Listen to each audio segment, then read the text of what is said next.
5, 4, 3, 2, 1, 0, ignition, liftoff.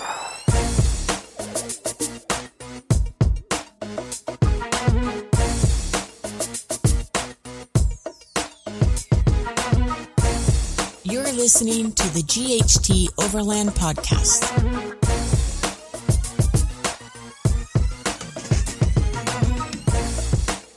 Welcome back. Thank you for joining us on the GHT Overland Podcast. This is where you get the greatest interviews and insights from overland travelers around the globe, where you will learn the basics to the advanced in overlanding. So buckle up and get ready for part 2 with Trevor and Kourtney of Wazimu Life.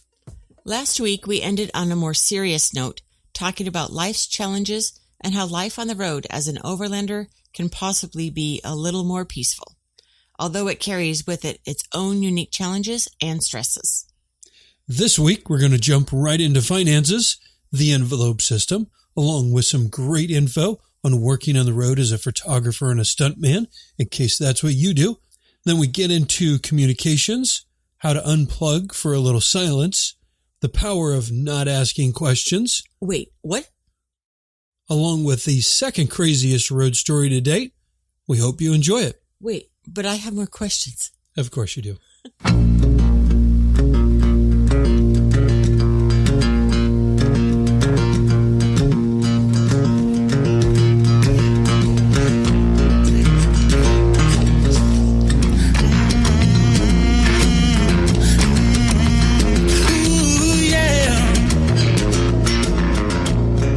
Shared a little bit earlier on your total cost of the build. I believe that was $37,000, right? Correct. Yep, we had saved up $40,000 total in those 3 years.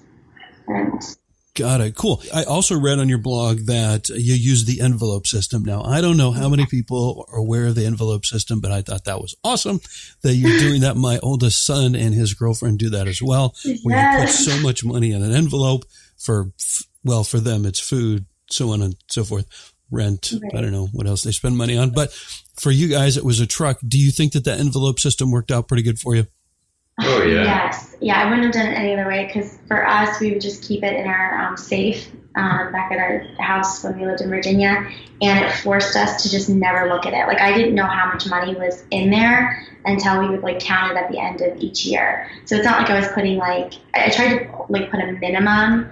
I tried to save $1,000 a month or whatever, but I just said yes to every wedding opportunity. Trevor said yes to every show job opportunity. Like I said, 2018 was awful, and 2017 was pretty similar just because we were working so much. But we knew we just wanted to save. And so we weren't looking necessarily about how much money we were putting in there, but it just forced us to never see how much was in there. And I think that helps. When it's in your bank account, you see it, so then you sort of inevitably end up spending it. Whereas if you're never looking at it and you just pretend like it doesn't exist, it just wasn't an option for us to pay bills or do normal things or go on dates or anything like that. It just was not an option. We just pretended like it was not there. And then when we purchased the truck, we were able to okay, let's take it out. We counted it and we're like, this is our budget. Yeah. Now you're both still working your normal careers. Any insights or discoveries transitioning into living on the road full time that you did not expect or that you think might be helpful to our listeners? Well, yes and no. First of all, you say normal. We're not normal people, man. I'll tell you what. Kourtney and I met, and she said she had done one wedding and she was interested in doing this stuff. And I have a film degree, and one of the parts of a film degree was you had to learn how to use a 35 millimeter camera and understand the rules of thirds and lighting and all this kind of stuff. So I passed all that information to her, and she's just run with it. She's become such a great photographer, and I no longer have anything to teach, and now I'm learning from her. So she needs to be humble, that's for sure. But she's killing it. And then working in film and television is the most anti-career you can do. Every job you get, you think, oh man, I'm set. It's like you start a completely new job interview process the minute you're done. And the guy you think is your best friend, who's definitely going to take you on every movie or show he works on, doesn't even give you an acknowledge for the next 10. And so it's constant hustle on both of us, actually. So what would we do on the road? Well, I was going to say that we're actually changing up what we're doing. We are? Yeah, that's I think that's a trial and error thing for sure that you have to figure out. I do also work remotely for a couple small businesses. I do like advertising for them, which, to be perfectly honest, that's been like for sure the easiest way to make money on the road. We're actually dialing down our weddings a lot next year because we have learned that it's very stressful weddings is definitely one of the few jobs that you can never call out sick. Like, what am I going to do on the day of your wedding? Like, we have a flat tire, I can't make it, so you're just knocking out photos on your wedding day. It's not an option. So there was a couple times in the last few months where, we were trying to get to a wedding that we had to photograph and we had an issue. And so I had to end up like either renting a vehicle or just figuring out another way to get there. And so I had to get a plane ticket for one. For one of them, yeah. And so that it's been a little stressful. And so I think we've just sort of learned, I think when we were kind of laying out everything, I was like, oh, this will be perfect. Like, I'll just advertise where we want to do weddings and then we'll just show up. But it hasn't been like that at all. It's very difficult to sort of schedule a bunch of weddings all at once. Here it's like we get inquiries for Arizona weddings in April, and then we got a bunch like in November. And I'm like, well, I don't know if and then there was like some sprinkled in the summer. And I'm like, well, we can't be in Arizona in April and then do this other one in Maine in June and then go back. So it's just been a lot more stressful than I thought it would be, and it's not been as easy as I thought it was going to be. So we're sort of changing up the style of photography we're going to be offering so that we won't necessarily be doing a lot of weddings anymore. And yeah, so it's been a trial and error thing. And then as far as Trevor's work goes, the nice thing about his work is that it usually is a month minimum when he has a project. So when he does get a call and decides to take it or not, we can kind of work around, my stuff and decide to kind of be parked somewhere like long term. So his has been like a little bit easier to figure out. So I think next year for me, I'm just going to stick with doing the advertising stuff, maybe a few weddings here or there. And yeah, we'll just kind of always do what we've done with Trevor's job, which is just hustle the crap out of life because it's very competitive. And then just say yes to like the big ones that are going to keep us, in places long enough to make a good paycheck and then move on. Mm-hmm. So a quick question along that line, I think, have you come to a point where approximately like monthly, this is what you need dollar-wise, or have you not gotten there yet? Well, judging by the look on Trevor's face, move. I guess we haven't totally gotten there yet, but I always tell everyone like the best thing, or whenever Trevor and I are like a little stressed about finances, we're like, it's no big deal. We are just going to find a place that we can just park for a while, because I think our biggest expense is fuel. Mm-hmm. I mean, other than that, we don't have, the normal, quote, normal bills that people have other than like our cell phone and their internet. Yep. We're not paying rent, we're not paying electric, we're not paying water, like all those things. So if we just park somewhere for a good amount of time, we do save a lot of money. Well, yeah, and I mean, Kourtney makes about $600 doing the internet thing a week, and I mean that's not crazy much, but it's still plenty. And so as long as we're groceries and our internet and cell phone. Yeah, and as long as we're not stupid, we might not save anything, but it keeps us going. And like she said, if we decide, okay, we need to slow down for, a week or two, as long as we can park somewhere. I mean, the great thing about the internet we have is it's ridiculous. We can park in the desert. Yeah, we were in the desert. We didn't have cell phone service, but we had internet. So Kourtney could keep working and, we were good to go. So I guess, $600 a week from that has been a little bit more than enough. So I just tell people, I'm like, if you're interested in this lifestyle, find a job that will allow you to work remotely that doesn't require you to be at a destination at a certain deadline, because that is the part that's stressful.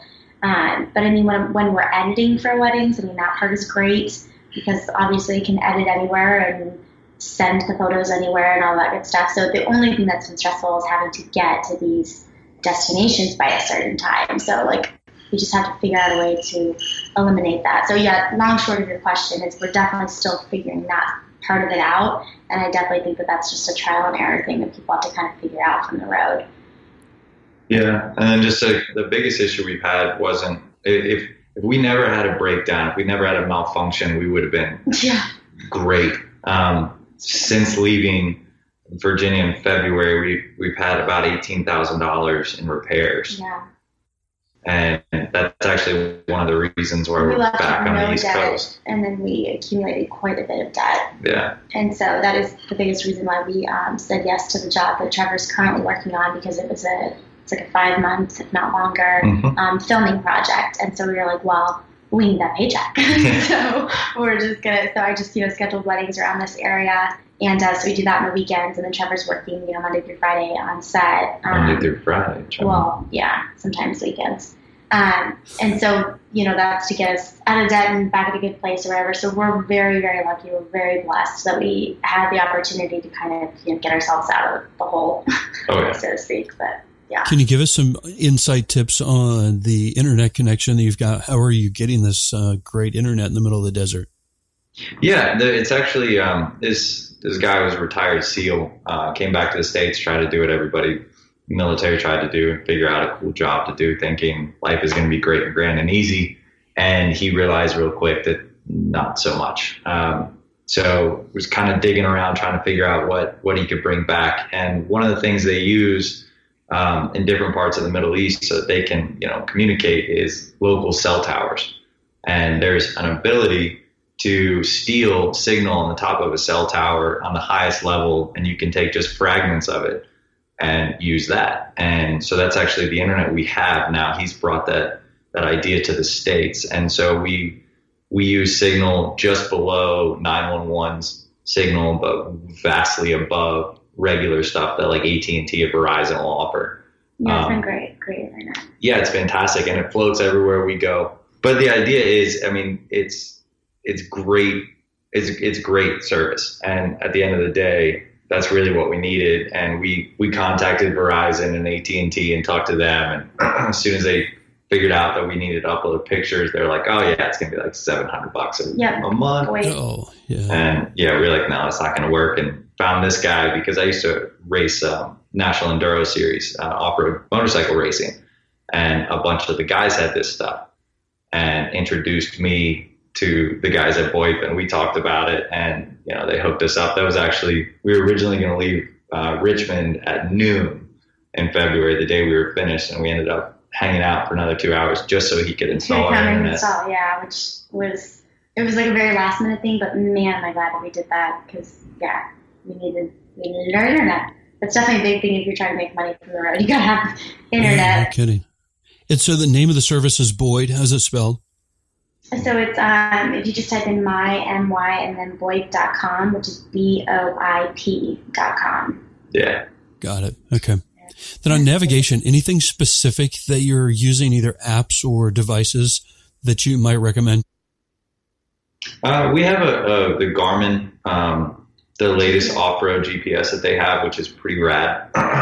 It gives you off-road maps, which is pretty awesome. Yeah, trailheads and all that kind of stuff, which has been really, really cool. And then, just the regular highway system it's surprising how simple it is to drive in this country. Yeah, I know.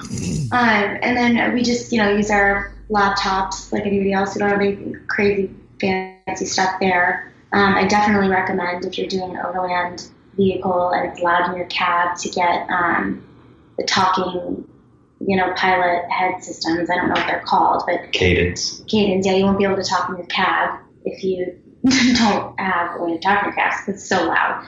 So that was also like a huge game changer for us, because we would just drive in silence for hours, because it's either your choices are to yell at each other and miss half of what you're saying anyway, or just be quiet and listen to a loud engine. So when we got the pilot walkie-talkie, whatever you just looked at, headsets, Cadence, those were pretty great, because now we can just drive and talk, which is awesome. And does that help with the relationship? Like if you don't like what the other person's saying, you just unplug? You just turn it off.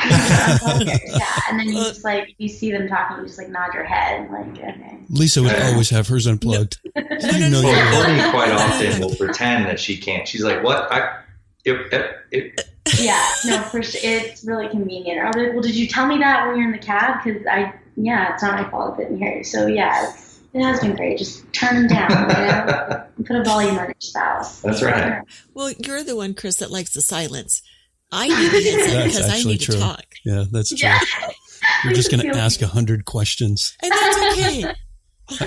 Oh my gosh, yeah. When something breaks down, I'm like totally at the mercy of Trevor. I have no idea anything, but I always like want to help. So I'm just like, so I just end up asking like a bunch of questions, and which is like the worst thing you could do. Maybe that's the one advice I should be giving to people. I'm like, ladies, just, if you don't know what you're doing, just be there in silence. Just physically be there, but don't feel like you. I'm like, would it help if we're like, and he's like, no. Like, what are you talking about? Oh, the best is when she's like, well, do you think it's this? I don't know either.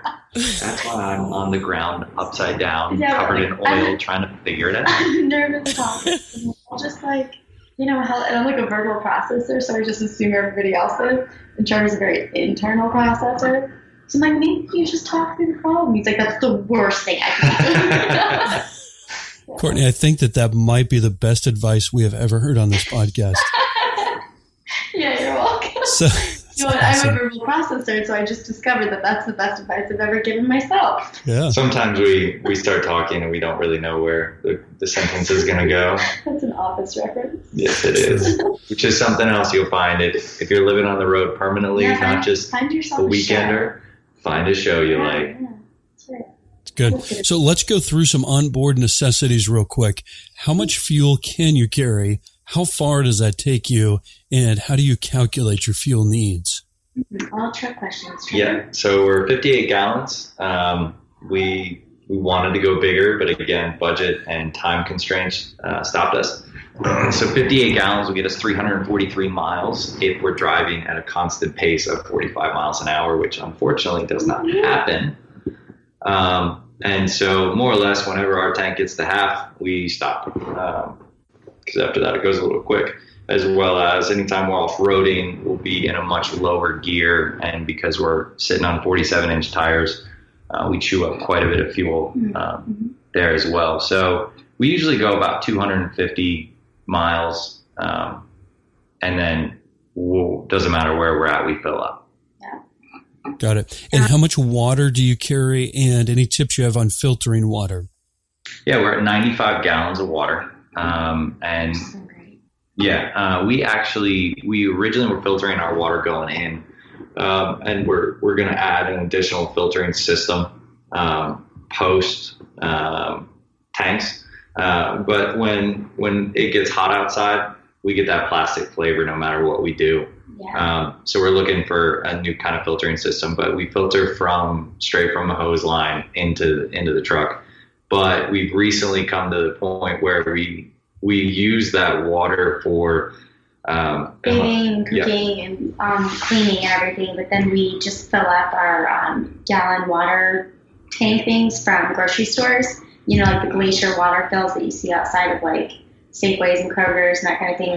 It's like 30 cents a gallon to fill up. Yeah, we get like 12 gallons of that. Yeah, we'll just fill that up for like drinking water and that kind of thing. I also like to note, I'm sorry, this is totally like the hippie in me, but whenever we start talking about like fuel and that kind of, and like water, I'm always like, okay, like we try to be super, super conscious of like our carbon footprint and eco-friendly and all that stuff. So our back does like run off of like 100% solar. We do have a generator as a backup, but we try to use like our solar as much as possible. And then it's super important to Trevor and I to leave like every place that we're at better than we found it, whether it's a parking lot or a desert. We, started this initiative where we pick up a pound of trash everywhere we go, and people purchase a Wazimu shirt. But regardless of people are purchasing shirts, that was just to get people involved, but we're still super conscious of that. And, cleaning up the planet and being super like conscious of all that stuff is very, very important to us. Yeah. Yeah, we're 100% with you. Now, 2 episodes we talked with Dan with The Road Chose Me. He uses a pure, what was it called? A pure UV filter that's made for, I think, like RVs. That may be something that you look into. Yeah, absolutely. I'm very familiar with it. He was super happy with that. Yeah, we haven't tried that.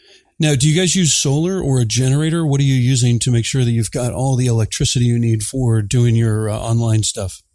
Both. Yeah, so we have solar panels, which is what we use, most of the time. Like when we were in the desert, it was just awesome. We were just living off of our 90-gallon water tank and our solar panels for like 10 days, and I was just living my best life.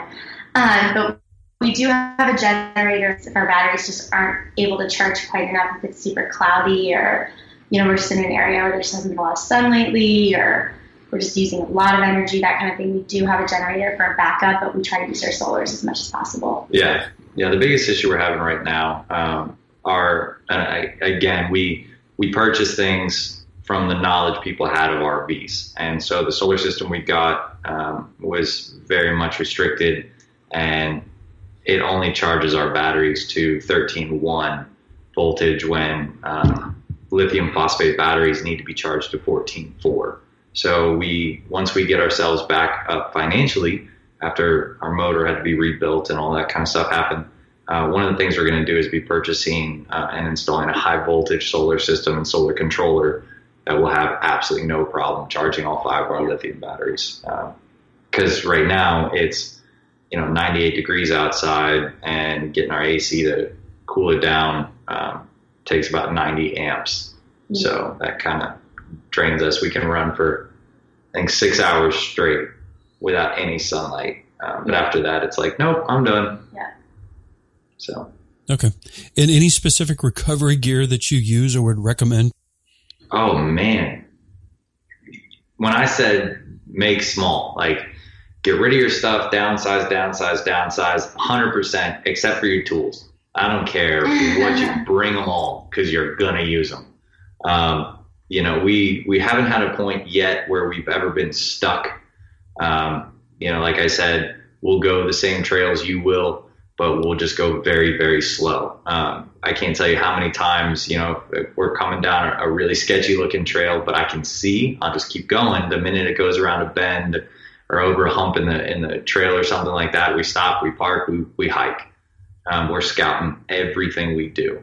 And since then we haven't gotten stuck yet. Thankfully. Yeah. Yeah. Good on you, Trevor. That's right. Because if we do, I can't help. Yeah. But I've taken a couple courses at Fort Pickett from a couple of friends who did LMTV and tank type courses, and so they showed me a bunch of really cool things on how to get you out of really bad situations when you don't have another vehicle with you and you weigh 18,000 pounds. Yeah. So road stories are always a favorite. What's a favorite road story of yours, or maybe a situation you were nervous going into and how it turned out? Why are you giving me that smile? Okay, so we had a day. It was a day for sure. Is this a story I want you to tell? Yeah. So the day starts out, we had just dropped $8,200 on fixing the motor, and we're so open about our finances. Yeah, right now. we had to be back. We just needed money, more or less. And so we went straight to Salt Lake City, Utah, and had some work out there, and we were hanging out. Everything was great. We were waiting for our alternator, a new alternator that we'd been waiting for over 3 months to get. Finally showed up. I installed that. Everything was fantastic. And we hit the road so we could be back on the East Coast for a special TV show where things walk around dead. And on the way, in one day, we were hit by a tornado, very, very weak tornado, mind you. It was still cool for me. It was still cool. Tornadoes before. I hadn't seen tornadoes. But Yeah, then we we got evacuated from the highway because there was always tornadoes. It was 3 of them. Mm-hmm. What story are you telling? Anyway, so as soon as the tornado hit us afterwards, we had a small tube blow. So oil was spewing everywhere. So we spent the next 3 days in a truck parking lot waiting for a part to get to us because we even tried to rent a vehicle, and I'm not kidding you. There's nothing. Every vehicle in the state of Kansas that you could rent was gone. Yeah, there's nothing for miles. We called 8 different companies. Yeah. So stayed there for a few days. Thankfully, Empire Caterpillar van drove the part to us. They were amazing. I installed it in all 30 seconds. That's how easy the part was. We just had to wait to get it. Hit the road again. Everything's great. And that day, we broke down 5 times. Yeah. Um, I must have blocked this out. Yep, we broke down 5 times, and we went to 3 different Advanced Auto Parts, and I fixed every piece as we broke down. And then we decided, you know what? We've only been on the road for about 70 miles. We've broken down 5 times, and we're just done.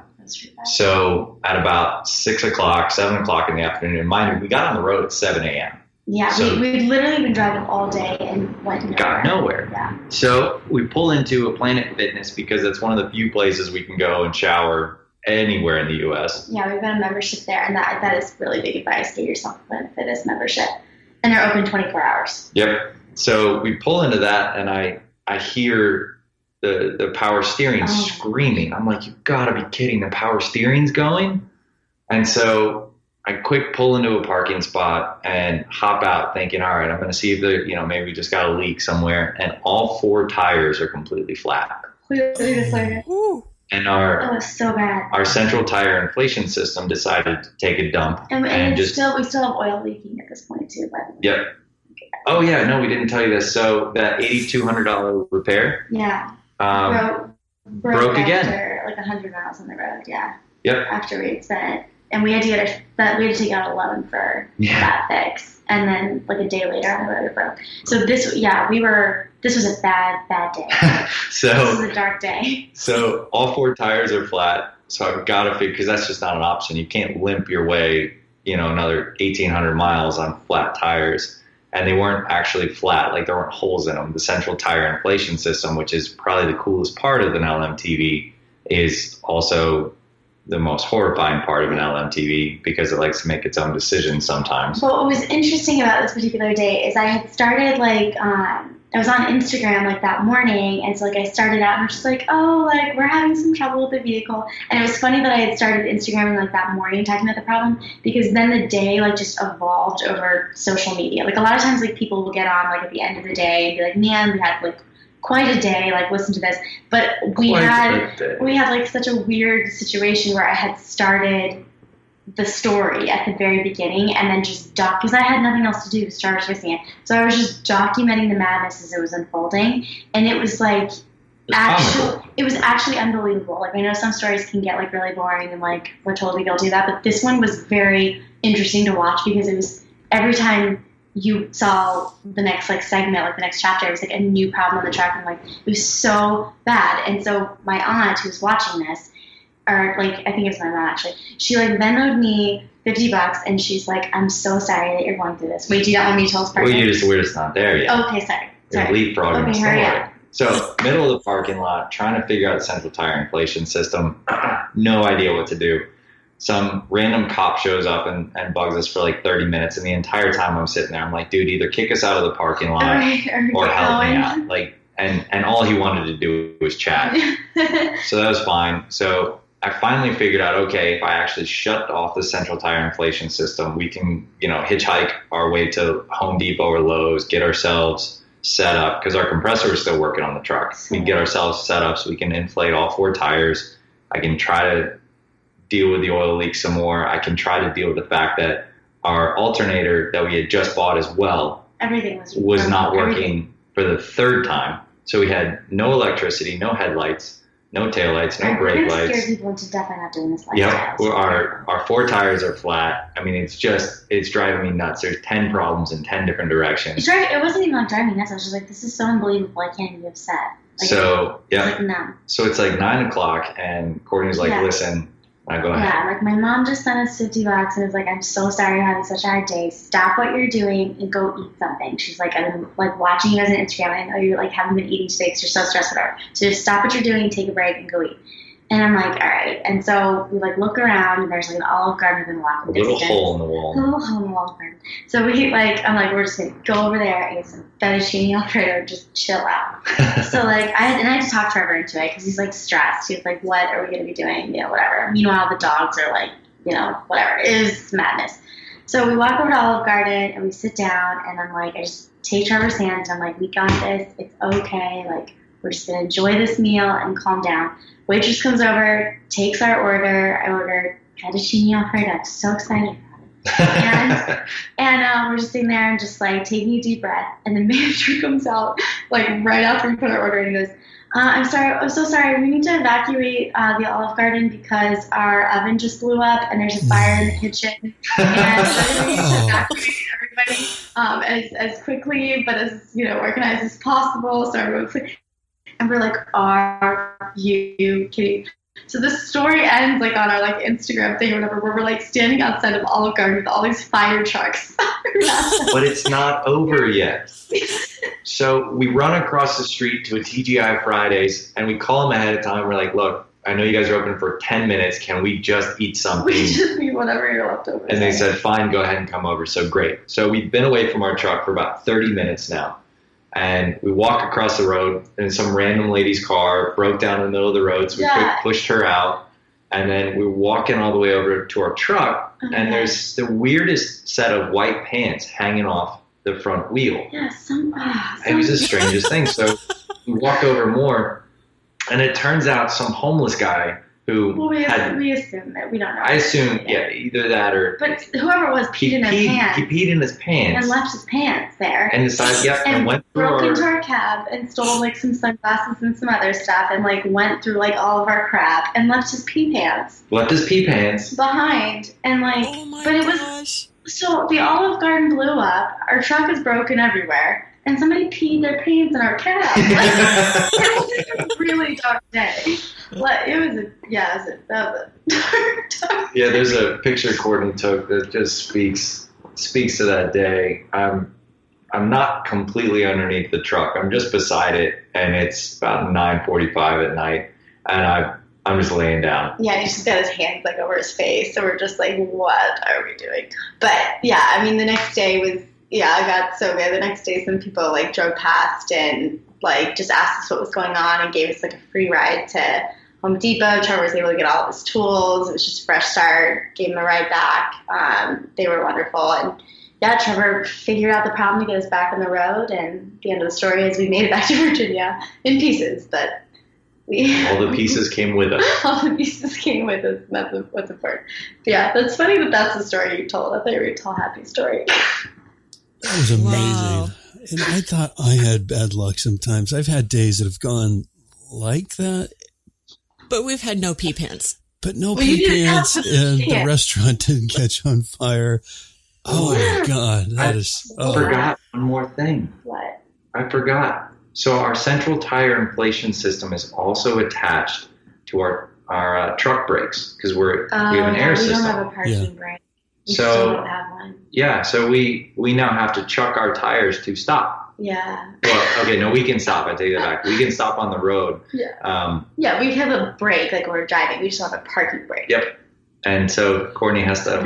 We stole a rock from somebody's garden. Sorry, person. Well, it wasn't a personal garden. It was like a corporate office place, but you should not have included that. That rock has moved up in the world to a much bigger job. Yeah. Part of life is stealing rock rocks. has been to several states, so we gave that rock a better life. But anyway, yes, now I have to get out before Trevor shuts the engine off every time and put the rock on. We're gonna fix it though. Everybody, this lifestyle is wonderful, and we are going to fix all of these problems. We just talked to all of the listeners out there. No. Hey, man, if you want a good story, that you have to do this lifestyle.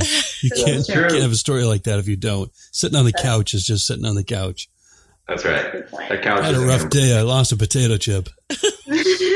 Hey, that was a rough day. That has happened. Can we have a moment of silence for the potato chip? Well, I've lost a lot of food on the road. So that happens too.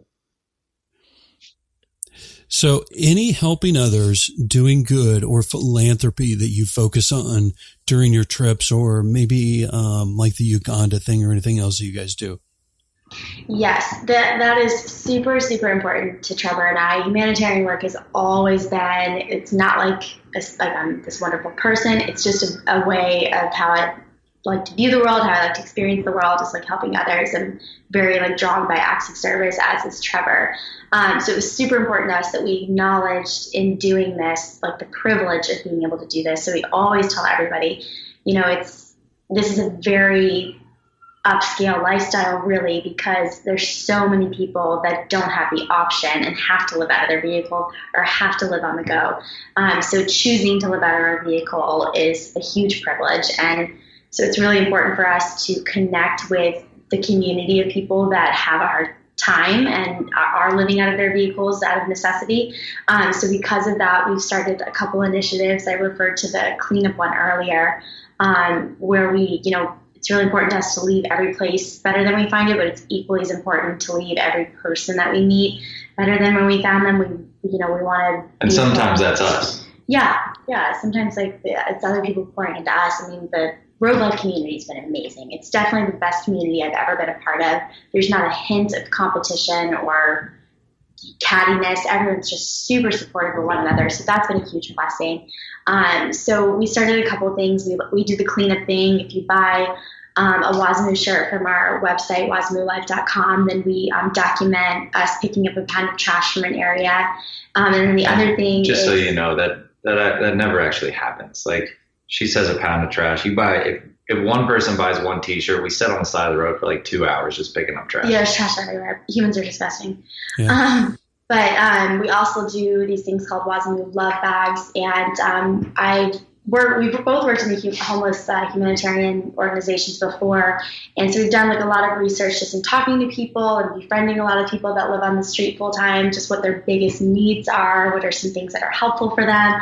Because some people enjoy living that lifestyle, and then some people are really stuck. So kind of finding a balance of what some of the needs are. So we've come up with these eco-friendly like love bags is what we're calling them, and in that we've included some of their basic needs, which is just for women it's feminine products, toothbrush, deodorant, things like that. For guys, they need boxers and socks and other things like that. So people can sponsor a bag, and then it's like important to us to not just hand them out when we meet somebody, but to like engage with these people, make sure that there's information in there that connect them to local places in their area that can help them, like emergency hotlines for extreme weather conditions, or places where they can find day work, day labor. So that's been super important to us, to just incorporate a way to be giving back and acknowledging that our lifestyle is very privileged, and we want to be conscious of people and our planet. That's right. So, yeah. It's awesome. Good for you guys. So before you jump into this next one, Chris, this is a total compliment that I have found my spirit animals in Trevor and Kourtney. Spirit animals? Yes. Wow, that's deep. It is. Oh, I love you. Awesome. We definitely have to go to Baja together. So this has been a lot of fun, guys. Anything that we've missed? Just planning our trip to Baja, but other than There you that, go. yeah, it's going to happen. It's happening. Yes, I agree. Let's wrap it up with some fun facts about you. Okay. What keeps your co-driver occupied on long drives besides turning off the headset? Oh man. Trevor likes to listen to books. I do listen to a lot of books on tape. Yeah. For me, it's podcasts. Yeah. She every now and then. Our biggest thing is we can't run our AC while we're going down the road because we don't have a RV AC setup. We got a mini split, so our bulldog will get a little hot. So cool pads. Kourtney will jump in the back with the pups, and she'll do that, and I'll just listen to book on cassette. But when we're up there together, like we play a lot of music. We play a lot of music. I was gonna say we play a lot of games that I know you hate them, but I'm like, I love to play like Would You Rather. We play that game a lot. Also, Trevor and I just have like really great chemistry, so we just end up talking about all kinds of stuff. I mean, we're obviously huge dreamers, so we're always talking about like the next bucket list item, or there's also a lot of family forever drama that we're always catching up on. So we do a lot of talking, a lot of music, a lot of Would You Rather games, and podcasts and books. Yeah, I mean, one of the biggest things, about this is that we're stuck together. And so, where she would normally go and, hang out with her sisters or her girlfriends and like talk about whatever is on her mind, it's me. Yeah, no, I just got to talk to you. So she's stuck. Yep. It worked. Do you play any musical instruments on the road or around the campfire at night? So Trevor brought me a beautiful ukulele for Christmas last year, and I've taken a few lessons and have a book. So I would not say that like I play an instrument yet, but I am learning the ukulele. I know I'm living my best hipster life, but for sure, that's for me. Trevor does not play any musical instruments. Well, Louie's enough of a musical instrument for anybody. Our English bulldog. Yeah, he does make a lot of noises. Yeah, so the ukulele.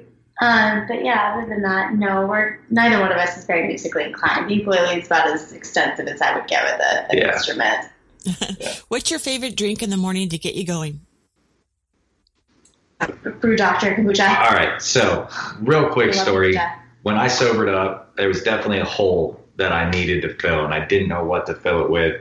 And Kourtney's sister, we ended up hanging out with her on the road, and she talked about kombucha, and I've heard about kombucha, but again, as our title is Hippie and the Beast, the idea of kombucha was a horrible idea, and it sounds disgusting, probably is disgusting, it's way too hippie for me. He loves it. Now I'm obsessed with this stuff, and everybody who's like, man, I'm not drinking that crap, let's go to the range and shoot some guns. I'm like, cool, let's go to the range and shoot some guns, but I'm bringing kombucha. Yeah, he's starting to brew his own, and we love kombucha. I mean, we're both big coffee. Trevor's a big coffee drinker. I'm a big tea drinker, but I would definitely say that every morning kombucha's our big thing right now. Big shot of espresso or French press, and a big old glass of kombucha. Yeah, for sure. Do you make your own, or do you just buy it? Both. Yeah, both. Okay. We're starting to dabble, but definitely our favorite is Clear Minds by Brew Doctor. Check it out. It's the best. It's like crack. We love them. Is that the drink of choice at night as well? Yeah, probably. Yeah, that and a bunch of water. We're both big water drinkers, but if I'm living my best millennial life, a strawberry refresher from Starbucks, which I'm drinking right now, is for sure my privileged jam. Oh, yeah, that's awesome. Those are so good. What is your best advice to aspiring overlanders like us? Oh, man. Keep it simple, stupid. Exactly. Yeah. 100%. Do not prepare for everything, because I guarantee you're not actually prepared. Yeah. Don't. Be okay with figuring it out as you go. 100%. Be open to not having any idea, and be super cool and okay with every plan you have comes crumbling down, and you're going a completely different direction, doing a completely different thing, and it ends up being the best possible thing. Yeah, and refigure your plan, your building plans if you can't get to your everyday items conveniently. Yeah. That's great. So how can people learn more about you and what you guys are doing? A couple ways. We have a website, which is wazimulife.com. Wazimu is spelled Wazimu. And then Wazimu Life on Instagram is where we kind of keep up on day-to-day stuff, whatever we're up to, whether that's building stuff or Trevor on set or whatever. But we're always there. We're always checking it. So, feel free to give us a shout out and ask us whatever, or tell us a cool story. We'd love to interact with everybody. And we have experienced quite a bit with the building process in the last couple of months. So Trevor's always, around and loves answering building questions. And I'm still asking them too. So yep. There's a great community of people out there. Any more information you'd like to give, or useful resources that our listeners should check out? Yeah, if you're going to do an LMTV, check out steelsoldiers.com. They have a lot of different guys up there who know the LMTV platform in and out.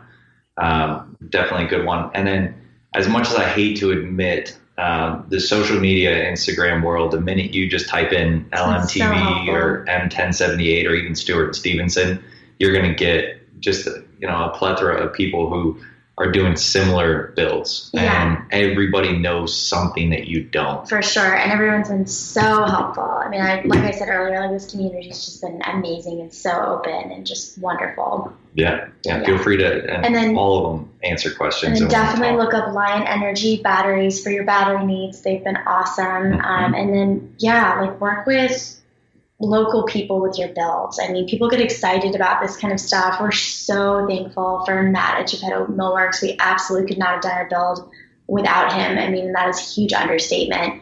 And that was simply just because he was excited about the build, and he was an awesome person and an awesome resource. So I just would say, don't be afraid to ask local people for help. People are generally excited about things like this because they're different and they're fun, and they want to put their hands on it too. So ask for help. And the last little thing with that, it was hard for me to accept help from anybody, my entire life. No, thanks, I'm good, because I always expected, they needed something back. But on the people on the road, if you're in a tight spot or something and somebody's like, hey, I don't know you guys, but what you're doing is pretty cool. Can I take you out to dinner? Yeah. Just accept it. Amazing. And it's been a hard lesson for us, but I agree with that. Yeah. And a lot of times they get more out of just taking you to dinner than you could ever get out of just the dinner. Yeah. And so don't think of it as like somebody's just giving you a helping hand or something. Just enjoy it. Think It's of it as your fantastic. community getting bigger. That's been the best part about this whole journey is our community. Oh yeah. Like Richard and Lisa. Yes. Shout out to Richard. I'm excited. They got to come back West Coast. Yeah. Okay. Well, we're going to meet up with you guys.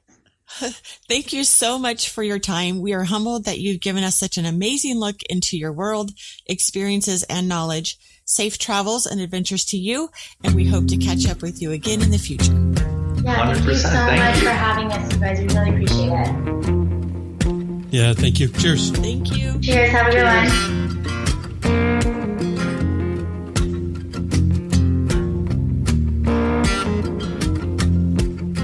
Did you get your questions answered? Yes. I'm happy for you. Thank you. Oh no, all the thanks goes to Kourtney. Remember, if you don't know what you're doing, just be there in silence. Thank you for that one, Kourtney. You're the one who says to communicate? So, VoIP was super interesting to learn about. I'd be really interested to know if anyone else uses them for internet service. So we'd love to get some feedback on this one. And again, VoIP is B as in Bravo, O as in Oscar, I as in Isaac, P as in Papa. Is that funny? Yes. Why is that funny? VoIP? VoIP? Oh, VoIP. just the name? Sounds like a raindrop. I like how so many people are doing such good things for the environment and others. So go get a Wazimu shirt for a cleaner future and buy a few love bags to help out a few folks less fortunate than many of us. Great job, Kourtney and Trevor. Yep, go check that out at wazimulife.com. And just because you like that so much, Lisa, Wazimu is Whiskey Alpha Zebra Isaac Mother Umbrella. I forgot the rest of Life, Life. Awesome. So Kourtney and Trevor, thank you so much for taking the time to connect with us, to inspire so many of our listeners, including ourselves, along with some great new ideas. Although we're still stuck on how sweet your living space is, we should have a Brew Doctor kombucha party in Baja. And Trevor, just so you know, that took me 10 minutes to convince her to say that one. She is not into kombucha, to be honest. Give me a pear or peach cider and I'm good. Yeah, she feels it's too hippie. You can find the links in the show notes at ghteoverland.com/podcasts. Select the Wazimu Life episode. A big thank you to our Patreon supporters. Your support of the podcast seriously means the world to us. If you'd like to help support the show and get a t-shirt, coffee mug that doubles as a G&T mug at night, or I guess, hey, a kombucha mug, keeping it chill with the rocks. There you go. That's code for ice cubes. Take a look at the options while you're there.